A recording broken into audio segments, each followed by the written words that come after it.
西班牙杯足球賽4強次回合，皇家馬德里以3-1贏咗巴塞羅那，2回合贏4-2晉級決賽㗎。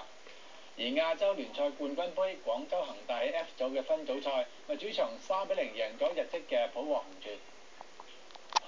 廣州恒大嘅主場波衫係紅色，令到上屆日職季軍嘅紅鑽變為今場嘅綠鑽。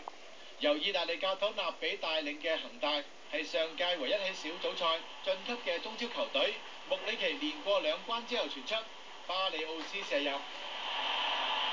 穆里奇呢個入球嘅功勞比入波嘅巴里奧斯仲要大。F 組除咗恒大同紅鑽之外，另外2隊係南韓嘅全北現代以及泰國嘅蒙通聯。借住紅鑽嘅後防失誤，穆里奇為球隊再加1球保險。球場嘅紅海開心時刻唔止2次，因為進入咗補時階段，客軍紅鑽再輸1球，係鈴木啟泰擺烏龍，個波彈中佢入網，恒大淨勝3-0旗開得勝，排小組嘅榜首。